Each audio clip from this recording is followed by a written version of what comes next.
بسم الله الرحمن الرحيم. السلام عليكم واهلا بيكم. فيديو النهارده هنتكلم عن مباراة الاهلي واوكلاند سيتي، كمان هركز على المواجهات القادمة للقلعة الحمراء في كأس العالم للأندية. ولكن قبل ما نبدأ ما تنساش تعمل لايك وقول لي رأيك في التعليقات عن اداء الفريق بشكل عام ومارسيل كولر.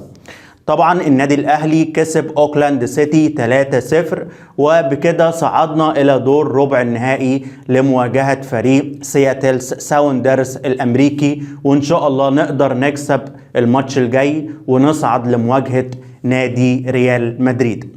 السؤال هنا، هل النادي الاهلي يقدر يكسب كأس العالم للأندية؟ هل نقدر نحقق الانتصار على ريال مدريد؟ عادي جدا. خلي بالك، انا عاوز اقولك ان فريق ريال مدريد مرعوب من النادي الاهلي. ليه بقى؟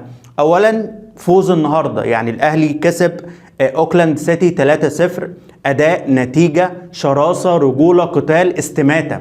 انا هموت نفسي في الملعب.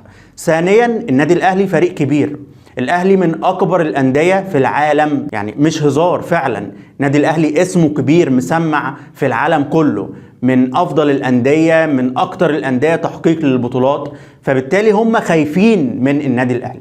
هتقول لي بنزيما وفينيسيوس وكورتوا ويعني مودريتش كروس، ايوه كلهم خايفين وكلهم عاملين حساب للنادي الاهلي والفريق والقلعه الحمراء، لان النادي الاهلي يا جماعه فريق مش صغير، والاهلي يقدر يكسب ريال مدريد. والله انا بتكلم كوره، يعني الناس اللي بتتريق، الناس اللي هتقول ازاي انت بتقول كده، لا انا بتكلم كوره. الكوره ما فيهاش مستحيل ولا لها كبير.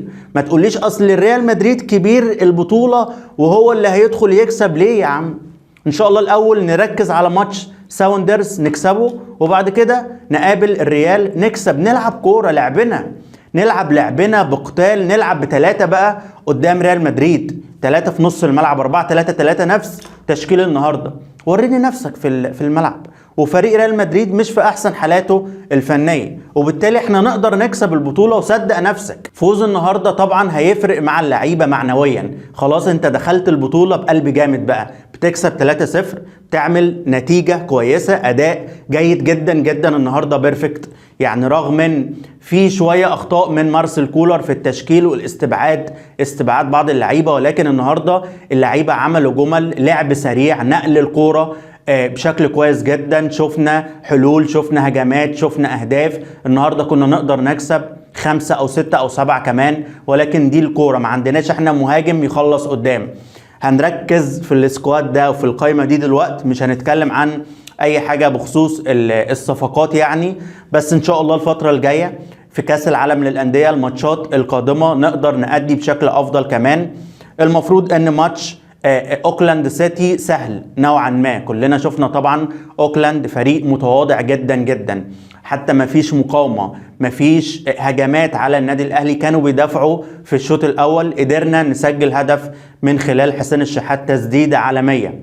الشحات عالمي سبحان الله، يعني في كاس العالم للانديه بيظهر مع العين، مع النادي الاهلي قبل كده قدام الدحيل، والنهارده قدام اوكلاند سيتي. سجل في 3 نسخ تقريبا، يعني عمل رقم قياسي. رونالدو وبيل وميسي، ال3 لعيبه دول بس اللي سجلوا في 3 نسخ قبل كده على ما اتذكر يعني. المهم الاهلي طبعا مسيطر على المباراه اكتساح، يعني مفيش، انت وان سايد جيم، الماتش من طرف واحد. ما شفناش هجمات من اوكلاند سيتي. انا عارف ان فريق اوكلاند مش مرعب، ولكن برضو الاهلي ضاغط والاهلي مسيطر والاهلي راكب الجيم، في روح عالية وفي شراسة من اللعيبة. اهم حاجة الرغبة. انت عندك رغبة قدام اوكلاند سيتي، هيكون عندك رغبة قدام ريال مدريد. استماتة، موت نفسك. 11 راجل، انا النهارده بكل امانه شفت 11 راجل مقاتل في الملعب، رغم ان اللعيبه ضيعت فرص. عبد القادر بيتدلع، ولكن انت بتعمل اللي عليك وخلاص. محمد هاني ما شاء الله سوبر، يعني ما شاء الله محمد هاني عمل جبهه جيده جدا مع الشحات. حتى البدلاء عاوزين، عندهم الرغبه، عندهم القابليه، مسجلين هدفين وعاوزين نسجل. دي روح، دي رغبه، دي شراسه مطلوبه في الكوره. يعني القتال ده يعني عامل مهم جدا في كرة القدم. الاهلي طبعا واصل الهجمات بعد في الشوط الثاني، يعني بعد تسجيل الهدف الاول، ومحمد شريف سجل هدف ثاني انفراد. يعني دفاع ضعيف جدا من اوكلاند سيتي، سجلنا الهدف الثاني ونزل بقى محمود كهربا وبيرسي تاو ومروان عطية وطاهر محمد طاهر. الراجل بيجرب ودي حاجة كويسة. يعني انا فرحت لما شفت مروان عطية في الملعب. بيرسي تاو نزل سجل هدف وعمل الاحتفال بتاعه. الاحتفال ده خلي بالك بيريحني نفسيا، انا لما اشوفه كده بجد حلو، بحب انا الاحتفال ده بتاع بيرسي تاو. يا ريت ما تغيروش، اثبت على كده، ويا ريت ربنا يبعد عنه الاصابات. بيرسي تاو لاعب كبير جدا جدا، من امهر اللعيبه في القاره فعلا، مش كلام يعني. بيخلص يعني، هو بيرسي تاو خلي بالك لاعب ايجابي على الجول، بخلاف عبد القادر. عبد القادر مشكلته بيحتفظ بالكرة بشكل مبالغ فيه. عبد القادر عاوز يرقص الاول ويرقص التاني ويدخل ويشوط ومش عارف. لا، انت تلعب لعب ايجابي، لعب مباشر احسن. خلي بالك اهم حاجه في الكوره تسجيل اهداف. الكوره جوال، الانتاجيه مفيش انتاجيه خالص لاحمد عبد القادر، رغم انه لاعب موهوب ولاعب عنده مهارات فرديه وقدرات رهيبه. عبد القادر لو قدامه مين هيرقصه؟ لو قدامه فان دايك، لو جبت له بص افضل مدافع في العالم هيرقصه. بس وبعدين هتعمل ايه بالكوره؟ ما انت لازم تلعب في المنظومه الهجوميه الجماعيه، لازم مع زمايلك تقدر تسجل اهداف، تساعد في احراز اهداف، او انت تشوط على الجول وتكون ايجابي وتلعب لعب مباشر. بشكل عام كده يا جماعه ما شاء الله النادي الاهلي كويس جدا جدا حتى الان، رغم ان في بعض النقاط السلبيه. يعني بالنسبه لمارسيل كولر واستبعاد شادي حسين. ليه شادي حسين يتم استبعاده من القائمه؟ احيانا في بعض الماتشات انت بتلعب كرات عرضيه عاليه، ما عندكش انت لاعب هيدر كويس.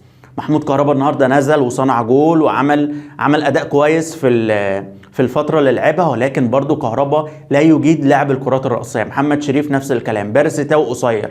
فانت كنت محتاج لاعب، انت فاهم يعني، لاعب قطر، لاعب دبابه زي ما بنقول كده، يسجل براسه برجله ويشوط.